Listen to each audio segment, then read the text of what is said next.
G'day there guys, it's your main man Markee, and welcome back to another episode of r/Am I the Arsehole, where on our first story, OP refuses to communicate with their mother because the mother got mad at her for not believing that you could charge phones in cars when the cars are turned off. Also, the mother tracks her location 24/7. Now, if you love today's bloody good stories, I want you to sit back, relax, chuck a prawn on the barbie, smack that like button, and just have a good time. Let's go.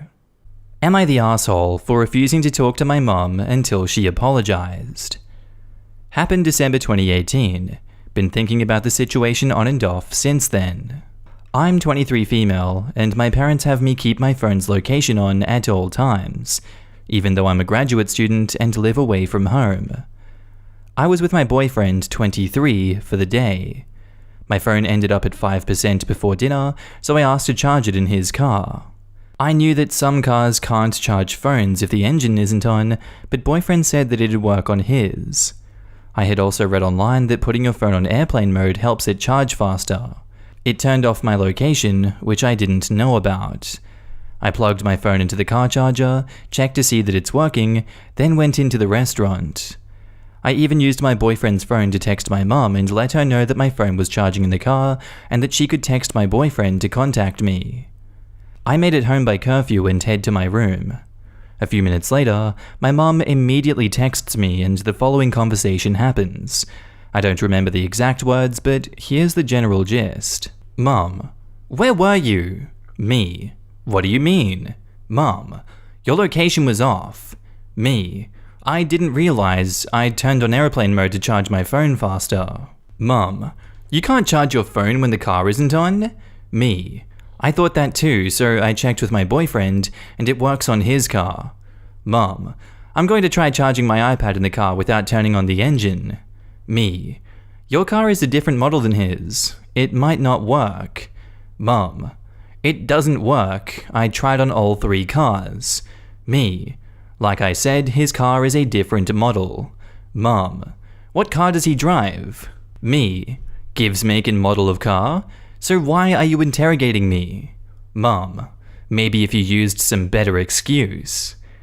At this point I felt hurt. I said that there was no reason for her to be questioning me like this, especially after I had already explained to her what had happened. I said it was really hurtful that she would accuse me of lying or making excuses when I went out of my way to keep her updated.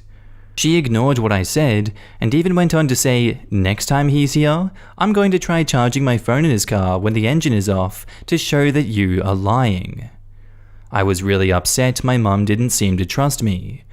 I told her that until she was ready to apologize and treat me like an adult instead of a criminal, I didn't want to talk to her. The next morning when she tried talking to me, I ignored her. When my dad finally asked if we got into an argument, my mum said, I don't know what happened. She's mental. My frustration boiled over after hearing her dismiss my feelings in such a demeaning way. I ended up crying and tried to explain what had really happened to my dad. I barely got 2 sentences out when he cut me off and told me to apologize to my mom. When I refused, he said that I was ungrateful. Am I the arsehole? Now in the comments, not the arsehole. Forgetting everything else, you are well beyond the age where it's okay for your parents to feel entitled to your location 24/7. Sounds like that is the least of her problems if she still allows them that amount of control of her life. I would agree, but I'm 22 and my mum can always see my location. It's not about control for us, it's about safety and also just convenience. I live in a big city away from her. She can make sure I get home okay. I can see where she is, so not to call her at work or text her while she's driving, etc. But my mum is wonderful and totally not crazy, so she doesn't abuse that knowledge. This is blaming the OP for her mum's actions. Totally not the arsehole, her parents are. This is 100% not about safety though. I can see how you do that, and that's fine, but safety was what the daughter was doing.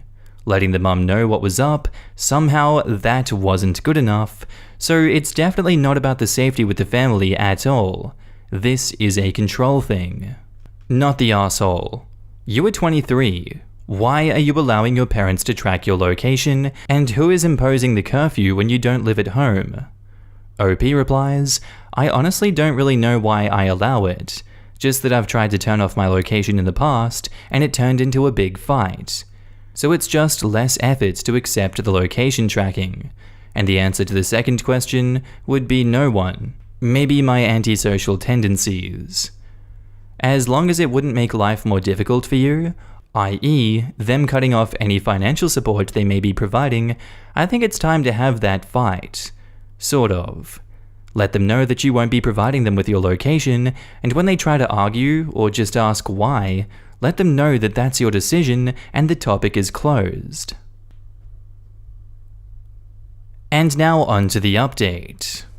So my mum never apologized, but I can't actually remember the last time my parents have verbally said the words, I'm sorry. Their way of apologizing is more, here's some food, now stop being mad at us. It's been 2 years since my original post, and I'm not sure how much anyone really cares about an update, but here goes. Things with my parents continued to be rocky. When I wasn't staying at home for some reason, then things were okay. If I was, then some huge, volatile argument would come up at least once a month. Some big moments were, 1. Was told something along the lines of, I frickin' hope you catch COVID and die, then you'll realize how stupid you were for wanting to go back to your university town instead of staying at home with us, back when COVID first started. 2. Repeatedly being told that I'm a useless waste of space who is not doing anything with my life, after getting my master's and a full-time job as a therapist immediately out of grad school. And 3, I suppose I was eating my food a bit too fast one night for my dad's liking and was called a disgusting pig.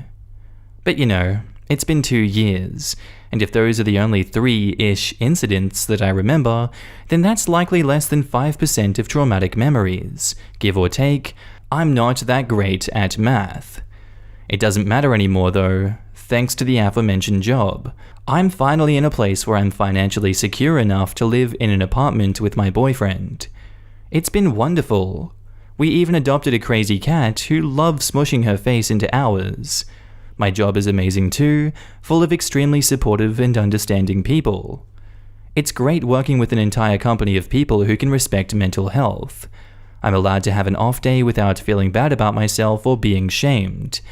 I'm even in therapy now to work on my anxiety and depression, likely caused by my parents' not-so-supportive tendencies. It's been slow going, but I've been learning more about myself and learning how to be more forgiving of myself. I talk to my parents, but I'm not forced to talk to them. It is such a relief knowing that I'm not stuck in the same place as them, that I don't have to put up with any emotional or verbal abuse without a way to leave. My relationship with my parents is probably better now than it was before, since I'm not living under their roof. It's probably harder to be a disappointment from far away. Just kidding, kind of. I don't hate my parents and I don't think I'd go completely no contact, but I have more control over how much of myself I give them now. Thanks everyone. Edit, to answer a question a lot of people seem to be having, location services have not been turned off. I had never been upset about having to share my location, and honestly don't mind it. I don't really go anywhere out of the ordinary. In the original post, what had been most upsetting for me was basically having my mum imply that I was a liar and dismissing how I felt by saying I was mental. Just all the gaslighting that was going on. Besides, what are they gonna do even if they can see my location? Ground me? Force me to go back to my apartment at a certain time? Yell at me over the phone? Drive 3 hours to tell me to go home? Like, I have a feeling that the original post was a bit confusing because I wasn't really clear. I was visiting my parents for the holidays, which was why I followed the curfew they had set. It wasn't like I was hours away and made myself go home at a certain time because my parents gave me a curfew. Other question, why don't you go completely no contact? Things with my parents aren't always that bad. Like I said, I was only really able to remember 3 really bad incidents, though one was kind of ongoing because I'd be called a waste of space on many separate occasions, and these incidents only happen when I have to live with them and be around them for an extended period of time. Things are generally fine when I don't have to live with them. I guess there's a part of me that is still holding on to hope that I can have a decent relationship with them. Last edit, I hope. I really appreciate everyone who expressed concerns about some of the things. I know that I still have a ways to go, but I made this post to share the progress that I've made so far. I'm in a much better place than I was before, and I'm happy now. For me, that is what is most important. Is there still more that I need to work on? Definitely. It will take many years of therapy for me to fully process my abuse, and I've barely started on that journey. I think maybe 6 months of therapy so far. All of you are wonderful, and thank you for all of your help. Now in the comments, good for you, and nice going finding such a supportive place to work. You say that it's great working with an entire company of people who respect mental health. I'm allowed to have an off day without feeling bad about myself. That is really unusual. That company sounds like a keeper. And OP replies, thank you. I work with a bunch of mental health professionals, so it would make sense that they really value mental health for their employees. I'm glad you got out of such a toxic, controlling situation, OP. And OP replies, thank you. The comments I got on the original post helped me a lot. I always knew the way they treated me wasn't completely right, I just didn't realize how wrong it actually was. Kind of that mentality of, well, it's been this way my whole life, so I'm just being silly. Reddit really helped me to open my eyes to the situation. Our next post is titled, Am I the asshole for not shaving my head to support my best friend? I, 24 female, have known my best friend Grace, 24 female, since we were 11 years old, and I love her to bits. We have been each other's rocks throughout all our hard times, so obviously I was devastated for her when she was diagnosed with ovarian cancer a few weeks ago. Thankfully, her prognosis is optimistic, but she needs surgery and is about to begin chemo. I cried a lot when I first heard about her diagnosis, but Grace is one of those people who uses humor to cope in hard times, and she's been powering through it with her head held high. She is honestly my hero. We have a group of good mutual friends we've known since school, and yesterday they invited me to a video call without Grace. One of our friends told us about an idea that she had that we should all shave our heads in support of Grace since she's going to lose her hair and make a video to put on Instagram and Facebook and the like. Everyone else looked a bit horrified when I firmly said that I wouldn't be doing that. I never had long hair my entire childhood as it's very thick, and my mum didn't want to have to deal with it. And after having short hair as a teenager, I decided to grow it out. I haven't had a proper haircut since I was 17, and now it's almost long enough that I can sit on it. So I'm not keen to shave it off and start again. As someone who has lost close relatives to cancer, I also feel really uncomfortable with people who shave their heads in support, as to me, it just seems like performative activism to get attention on social media. My friends all went off at me about how I'm selfish and have no empathy for Grace and what she's going through, but I don't think that you should have to put yourself through someone else's struggle in order to support them. I left the call and woke up this morning to a tidal wave of messages from other friends and family asking me why I was so nasty to my friends when they just wanted to help. I don't think it's made it through to Grace yet, as the head shaving thing is meant to be a surprise, and if it has, she hasn't talked to me about it. At this point, I'm questioning if I'm really being selfish and horrible because I adore Grace with all my heart, but I really don't want to lose my hair as well.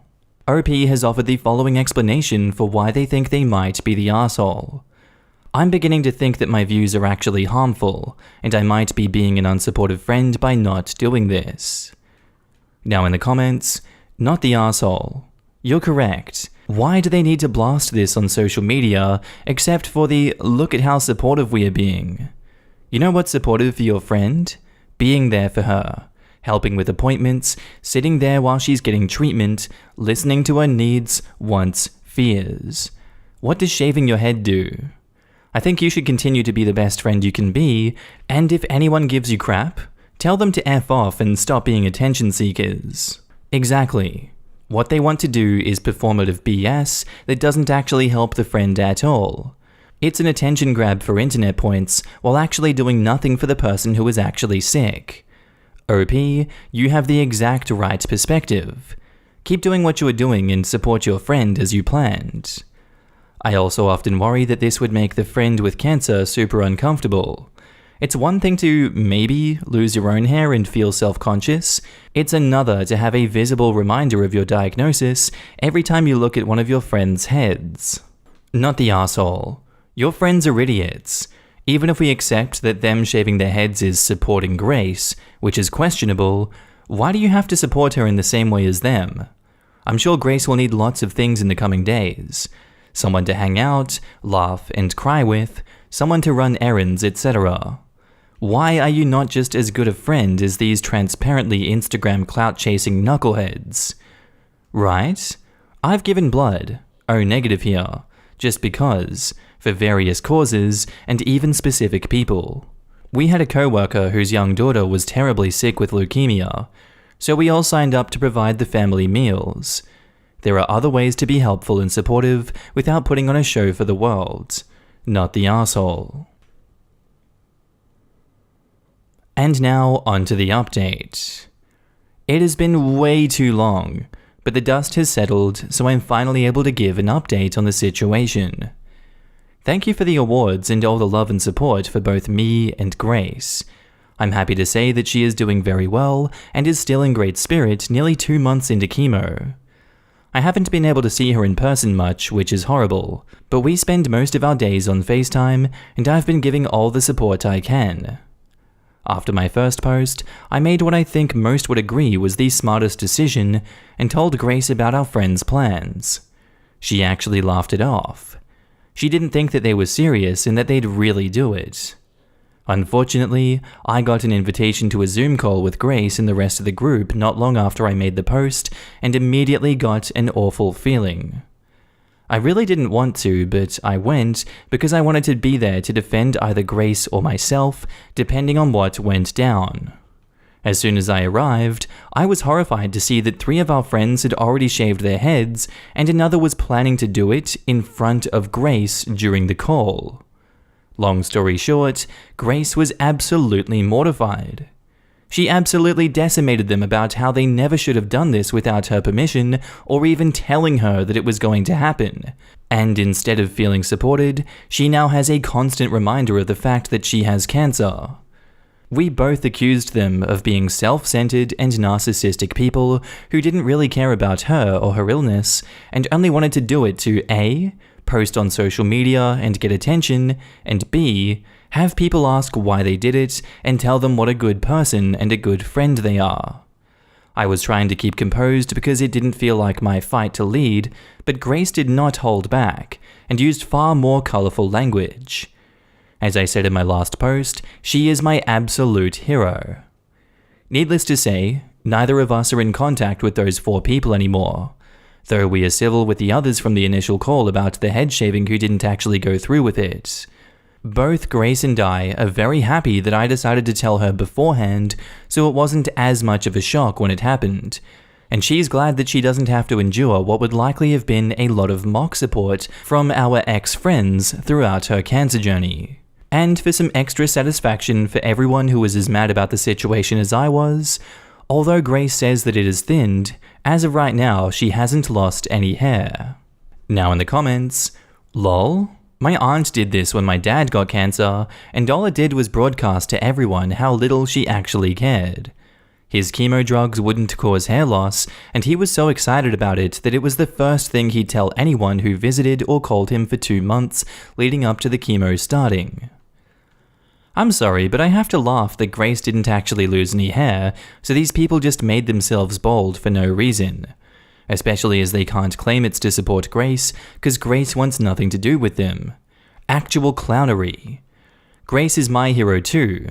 She sounds awesome, and I'm glad she has a friend like you in her corner while she's going through this, and she sounds like an awesome friend to have. I hope everything goes well with her. The audacity of those people.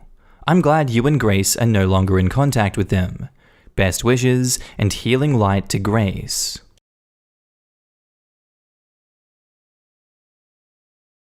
Anyway guys, I think that's where I'm going to end today's video. If you did like it, tell me what you thought about it down in the comments below, and make sure to just interact with everyone in this community. I love each and every one of you that I get to see on a daily basis. And don't forget, if you are a Patreon subscriber, I love you. You're on the screen right now with the YouTube members as well. If you see yourself, give yourself a pat in the back. You guys help me continue this YouTube journey. You keep me going. I see you guys everywhere. I see your messages, and thank you so much for supporting me. I really love every single one of you. But with that all said, I'm going to be signing off now, guys. I hope you have a good day, night, sleep, whatever you're up to, and I'll see you in the next episode.